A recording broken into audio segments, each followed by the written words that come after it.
ಕಾಮಾಖ್ಯ ದೇವಿ ಯೋನಿಪೀಠ ಕ್ಷೇತ್ರದ ಮಹಿಮೆ ಅಪಾರವಾದುದು. ಪ್ರತಿನಿತ್ಯವೂ ನಡೆಯುತ್ತೆ ಅದ್ಭುತ ಪೂಜೆ ಪುನಸ್ಕಾರಗಳು. ತತ್ವಮಸಿ ಗುರು ಪರಂಪರ ಆಶ್ರಮದಲ್ಲಿ ಪ್ರತಿ ಅಮಾವಾಸ್ಯೆ ಪೌರ್ಣಮಿಗಳಲ್ಲಿ ನಡೆಯುವಂತಹ ಯಾಗವಂತೂ ಅತ್ಯದ್ಭುತ.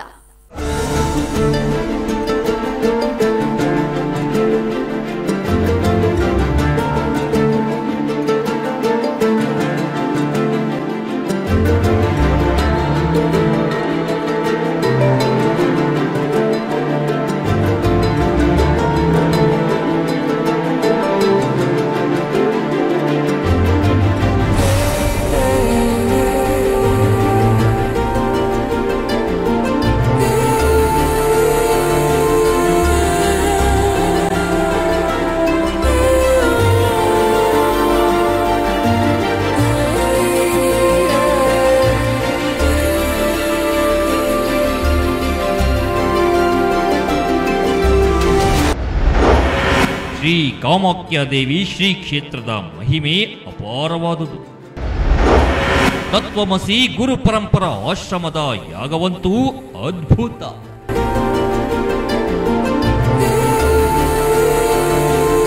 ವೀಕ್ಷಕರೇ, ನಾವೆಷ್ಟೋ ಪುಣ್ಯಕ್ಷೇತ್ರಗಳನ್ನ ಸುತ್ತಿದ್ರೂ ಕೂಡ ಕೆಲವೊಂದಷ್ಟು ಮಂದಿಗೆ ಮನಸ್ಸಿನಲ್ಲಿ ಏನೋ ದುಗುಡತೆ ಕಾಡುತ್ತಿರುತ್ತದೆ. ಅದಕ್ಕೆ ಕಾರಣ ಅವರು ದರ್ಶಿಸುವಂತಹ ಮತ್ತು ಸೇವೆ ಮಾಡುವಂತಹ ಪುಣ್ಯಕ್ಷೇತ್ರಗಳು ಇನ್ನೂ ಬಾಕಿ ಇವೆ ಅಂತೇಳಿ ಅದರಂತೆಯೇ ಪುಣ್ಯಕ್ಷೇತ್ರಗಳ ಸಾಲಿಗೆ ಸೇರ್ಪಡೆಯಾಗಿದೆ ಶ್ರೀ ಕ್ಷೇತ್ರವಾದ ಯೋನಿಪೀಠ. ನನ್ನ ಆಶ್ರಮಕ್ಕೆ ತುಂಬಾ ಅಮಾವಾಸ್ಯೆ ಗಾಡಿಗಳು ಬರ್ತವೆ, ದೊಡ್ಡ ದೊಡ್ಡ ಗಾಡಿಗಳೆಲ್ಲ ಬರ್ತವೆ. ಎಷ್ಟೋ ಜನ ನನಗೆ ಮೀಟ್ ಆಗ್ತಾರೆ, ಕೆಲವು ಜನ ಮೀಟ್ ಆಗಲ್ಲ. ಕೆಲವು ಜನಗಳು ಏನು ಮಾಡಿದ್ದಾರೆ, ಹೊರಗಡೆ ದೇವಸ್ಥಾನ ಹತ್ರ ಬಂದು ಅಮ್ಮನವ್ರಿಗೆ ತುಪ್ಪ ದೀಪ ಹಚ್ಚಿ ಪ್ರಾರ್ಥನೆ ಮಾಡಿಕೊಂಡು ಅವರು ಹೋಗಿದ್ದಾರೆ. ಅವ್ರ ಕೆಲಸಗಳು 3 ತಿಂಗಳಲ್ಲಿನೇ ಏನೂ ಇಲ್ಲ ಅಂತ ಬಂದಂಥವ್ರು, ಕಷ್ಟದಿಂದ ಬಂದಂಥವ್ರಿಗೂ ಕೂಡ ರಾಜಾಧಿಕಾರ ಪ್ರಾಪ್ತಿಯಾಗಿದೆ. ಅವರು MLCಗಳು ಕೂಡ ಆಗಿದ್ದಾರೆ. ಅದಾದ ನಂತರ ನನಗೆ ಅವರಾಗೆ ಬಂದು ಹೇಳಿದ್ದು, ಗುರುಗಳೇ ನಾನು ಬಂದು ಪ್ರಾರ್ಥನೆ ಮಾಡಿಕೊಂಡೆ 3 ಅಮಾವಾಸ್ಯೆ 4ನೇ ಅಮಾವಾಸ್ಯೆ ನನ್ನ ಕೈಗೂಡ್ತು ಅಂತ ಅವ್ರು ಹೇಳಿದರು. ಸೊ ಇದು ಒಂದು ನಾನು ನಮ್ಮ ಆಶ್ರಮದಲ್ಲಿ ಕಂಡಂತಹ ಅದ್ಭುತವಾದ ಪವಾಡ ಇದು. ಅದು ತಾಯಿಯ ಮಹಾತ್ಮೆ, ಮಹಾಲಕ್ಷ್ಮಿ ಮತ್ತು ಕಾಮಾಖ್ಯ ತಾಯಿಯ ಅದೊಂದು ಪವರು. ಈ ಕ್ಷೇತ್ರದ ಮಹಿಮೆ ಅಂದ್ರೆ ಏನೇ ಕಷ್ಟ ಅಂತೇಳಿ ಬಂದ್ರೂ ಕೂಡ ಇಲ್ಲಿನ ಕಾಮಾಖ್ಯ ದೇವಿಯ ಆಶೀರ್ವಾದ ಪಡೆದರೆ ಸಾಕು, ಸಮಸ್ಯೆ ಎಂತಹುದ್ದೇ ಇರಲಿ ಕ್ಷಣಾರ್ಧದಲ್ಲಿ ನಿವಾರಣೆಯಾಗುವುದು ನಿಶ್ಚಿತ ಅನ್ನೋದು ಇಲ್ಲಿ ಬಂದು ಸೇವೆಯನ್ನ ಮಾಡಿ ತಮ್ಮ ಇಷ್ಟಾರ್ಥಗಳನ್ನ ಈಡೇರಿಸಿಕೊಂಡಿರುವಂತಹ ಫಲಾನುಭವಿಗಳು ಹೇಳುತ್ತಿರುವ ಮಾತು. ಪ್ರತಿಯೊಂದು ಯಾಗಗಳಲ್ಲೂ ಕೂಡ ಅದರದ್ದೇ ಆದ ಶಕ್ತಿಯನ್ನ ಜನರು ಪಡ್ಕೊಳ್ತಾ ಇದ್ದಾರೆ. ಪ್ರತಿ ಅಮಾವಾಸ್ಯೆಗಳಲ್ಲಿ ಇವ್ರು ಮಾಡ್ತಕ್ಕಂಥ ಯಾಗಗಳಲ್ಲಿ ನಾವು ಪಾಲ್ಗೊಂಡ್ರೆ ಸಾಕಷ್ಟು ಉಪಯೋಗಗಳು. ಎಂಥದ್ದೇ ಸಮಸ್ಯೆಗಳಿಗಿದ್ರು ಕೂಡ ಆ ಒಂದು ಅಮಾವಾಸ್ಯೆ ಯಾಗವನ್ನ ನಾವೇನಾದ್ರೂ ಆ ಜಾಗದಲ್ಲಿ ನಾವು ಪಡೆದುಕೊಂಡ್ವಿ ಅಂದ್ರೆ ಸಾಕಷ್ಟು ಶಕ್ತಿಯನ್ನ ನಾವು ಪಡೆದುಕೊಳ್ತೀವಿ. ಇಂಥ ಒಂದು ಶಕ್ತಿ ಉಳ್ಳಂತ ಗುರುಗಳು ಸಾಕಷ್ಟು ಸಮಾಜಮುಖಿ ಕೆಲಸಗಳನ್ನು ಕೂಡ ಮಾಡ್ತಿದ್ದಾರೆ. ಸರ್ಕಾರಿ ಶಾಲೆಗಳಲ್ಲಿ ಓದ್ತಿರ್ತಕ್ಕಂಥ ಮಕ್ಕಳಿಗೆ ಊಟದ ವ್ಯವಸ್ಥೆಯನ್ನ ಕೂಡ ಮಾಡ್ತಾ ಇದ್ದಾರೆ. ನೊಂದು ಬಂದಂತ ಜನರಿಗೆ ಒಳ್ಳೆಯ ಜೀವನ ಸಿಗ್ಲಿಕ್ಕೆ ಸಹಾಯ ಮಾಡ್ತಿದ್ದಾರೆ. ಸೊ ಇಂಥ ಒಬ್ಬ ಗುರುಜಿಯವರು ನಮ್ಮ ದೇಶಕ್ಕೆ ಒಬ್ಬ ಆಸ್ತಿ ಅಂತ ಕೂಡ ಹೇಳ್ಬೋದು.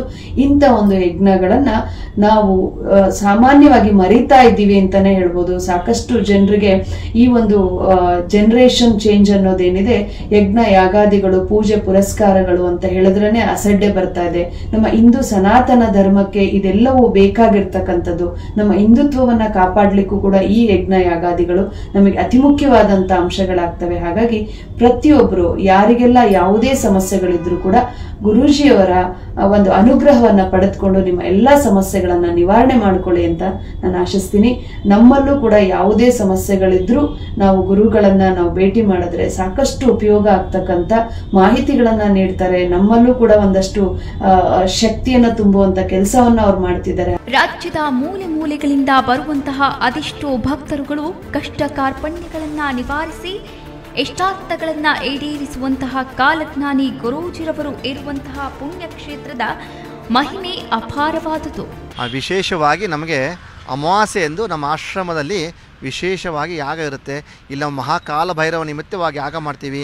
ಇದರಲ್ಲಿ ಏನಾಗುತ್ತೆ ಅಂದರೆ ವಿಶೇಷವಾಗಿ ರಾಹು ಕೇತುಗಳ ಶಾಂತಿ ಆಗುತ್ತೆ, ರಾಹು ಕೇತುಗಳ ಪರಿವರ್ತನೆ, ಸರ್ಪದೋಷ ಅನ್ನೋದು ಹೋಗುತ್ತೆ. ಮತ್ತು ಎಷ್ಟೋ ಜನಕ್ಕೆ ವಿವಾಹ ಆಗದೇ ಇರೋ ವಿವಾಹ, ಮಕ್ಕಳಾಗದೇ ಇರೋ ಮಕ್ಕಳು, ಎಲ್ಲ ಥರವಾದಂತಹ ಈ ರಾಹು ಕೇತುಗಳಿಂದಿರುವಂತಹ ಸಮಸ್ಯೆಗಳಿಂದ ಮುಕ್ತರಾಗ್ತಾರೆ. ಬೇರೆ ಎಲ್ಲೋ ಪೂಜೆ ಮಾಡೋದ್ರಿಂದ ಫಲ ಸಿಗುತ್ತೋ ಏನೋ ನನಗೆ ಗೊತ್ತಿಲ್ಲ. ಅದು ನಮ್ಮ ಕ್ಷೇತ್ರದಲ್ಲಿ 3 ತಿಂಗಳು ನಿರಂತರ ಅಮಾವಾಸ್ಯೆಗೆ ಬಂದರು ಅಂತಂದರೆ 4ನೇ ತಿಂಗಳಲ್ಲಿ ಅವ್ರು 3 ತಿಂಗಳು ಒಳಗಡೆ ಗ್ಯಾರಂಟಿ ಅವರು ಒಂದು ಚೇಂಜಸ್ಸನ್ನು, ಪರಿವರ್ತನೆ ನಾವು ಜೀವನದಲ್ಲಿ ಕಾಣ್ತಾರೆ. ತುಂಬ ಈ ಥರ ನಿದರ್ಶನಗಳು ನಮ್ಮ ಆಶ್ರಮ ನಡೆದಿದೆ. ಮತ್ತೊಂದು ವಿಚಾರ ವೀಕ್ಷಕರೇ, ಚಂದ್ರಗ್ರಹಣ. ಇದೇ ಪೌರ್ಣಮಿಯೊಂದು ನಡೆಯುತ್ತೆ ಚಂದ್ರಗ್ರಹಣ. ಹೋಳಿ ಹುಣ್ಣಿಮೆಯಂದೇ ಗ್ರಹಣ ಸಂಭವಿಸೋದು ಜಗತ್ತಿಗೆ ಮಾರಕವಾಗುತ್ತಾ ಅಥವಾ ಇದು ಅನಿಷ್ಟದ ಸಂಕೇತವ? ಮುಂಬರುವಂತಹ ಅನಾಹುತಗಳಿಗೆ ಈ ಚಂದ್ರಗ್ರಹಣ ಹೇಗೆ ಕಾರಣವಾಗುತ್ತೆ? ಕಾಲಜ್ಞಾನಿ ಗುರೂಜಿರವರ ಕಾಲಜ್ಞಾನದಲ್ಲಿ ಚಂದ್ರಗ್ರಹಣದ ಬಗ್ಗೆ ಏನು ಹೇಳ್ತಾರೆ ನೋಡೋಣ ಬನ್ನಿ. ಚಂದ್ರಗ್ರಹಣ ಎಲ್ಲೇ ಸಂಭವಿಸಿದ್ರು ಭೂಮಿ ಒಂದೇ ಆಗಿರೋದ್ರಿಂದ ಅದರ ಎಫೆಕ್ಟ್ ನಮ್ಗೆ ಬಿದ್ದೇ ಬೀಳುತ್ತೆ. ಇವಾಗ ನಾವು ನೋಡಬೇಕು, ಚಂದ್ರಗ್ರಹಣದ ಎಫೆಕ್ಟೇ ನಮಗೆ ಕೇಜ್ರಿವಾಲ್ ಅವರ ಅರೆಸ್ಟು, ಕವಿತಾ ಅರೆಸ್ಟು, ಇವೆಲ್ಲ ಏನು ಕಾಣ್ತಾ ಇದೆಯವಲ್ಲ ಏರುಪೇರುಗಳೆಲ್ಲ ಈ ಗ್ರಹಣದ ಎಫೆಕ್ಟ್ಸ್ಗಳೇ. ಇವೆಲ್ಲ ಇದೇನಾಗುತ್ತೆ, ಬರೋಲ್ಲ ದಿನಗಳಲ್ಲಿ ತಾರಕಕ್ಕೆ ಹೋಗ್ಬಿಡ್ತಾವೆ ಇವು. ಅದಷ್ಟೇ ಅಂತಲ್ಲ, ಈ ಒಂದು ಗ್ರಹಣ, ಚಂದ್ರಗ್ರಹಣ ಮತ್ತು ಮುಂದೆ ಬರೋದು ಗ್ರಹಣಗಳಿಗೆಲ್ಲ ಹೇಗಾಗುತ್ತೆ, ಯುತಿಗಳಿಂದ ಎಷ್ಟೋ ಜನ ಲೀಡರ್ಗಳ ಹತ್ಯೆ ಕೂಡ ಆಗ್ಬಿಡುತ್ತೆ. ಅದು ಒಬ್ಬರಲ್ಲ, ನಮ್ಮ ಭಾರತದಲ್ಲಿಯೂ ಆ ಎಫೆಕ್ಟ್ ಇದೆ ಮತ್ತು ವಿದೇಶದಲ್ಲಿ ಕೂಡ ಆ ಎಫೆಕ್ಟ್ ಇದೆ. ವಿದೇಶದಲ್ಲಿ ದೊಡ್ಡ ಒಂದು ನೇತಾ ಕೂಡ ಹತ್ಯೆ ಆಗುತ್ತೆ. ಆ ಹತ್ಯೆ ಆದ ಆ ದೇಶದಲ್ಲಿನೇ ಸಾಮೂಹಿಕ ಬರ್ಬರ ಹತ್ಯೆ ಆಗ್ತದೆ ಜನಗಳದ್ದು. ಸೊ ಇದೆಲ್ಲ ಯೋಗಗಳಿವೆ. ಇದು ಒಬ್ಬರಿಗೆ ದೇಶಕ್ಕೆ, ಕರ್ನಾಟಕದಂತಲ್ಲ, ದೇಶ ಇಡೀ ಅಖಂಡ ಭಾರತಕ್ಕಂದಂತಲ್ಲ, ಇಡೀ ಬ್ರಹ್ಮಾಂಡಕ್ಕೆ ಈ ಗ್ರಹಗಳ ಎಫೆಕ್ಟ್ ಇರೋದ್ರಿಂದ ಈ ಬ್ರಹ್ಮಾಂಡದಲ್ಲಿ ಇದನ್ನೆಲ್ಲ ಹೇರಳವಾಗಿ ನಾವು ನೋಡ್ಬೋದು. ಶನಿಯಾಸ್ತದಿಂದ ಶನಿಯು ಇದೀಗ ಉದಯೋನ್ಮುಖವಾಗಿದ್ದಾನೆ.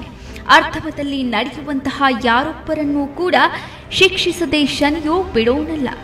ಮಾಡಿದ್ದನ್ನ ಉಣ್ಣೋ ಮಾರಾಯ ಎಂಬಂತೆ ತಾವು ಮಾಡಿದ ಪಾಪಕರ್ಮಗಳನ್ನ ಮಾಡಿದವರೇ ಅನುಭವಿಸ್ತಾರೆ ಅನ್ನೋದು ಮಹಾತ್ಮನ ಧ್ಯೇಯವಾಕ್ಯ. ಅದನ್ನ ಛಲಬಿಡದೆ ಪಾಲಿಸಿಯೇ ತೀರುತ್ತಾನೆ.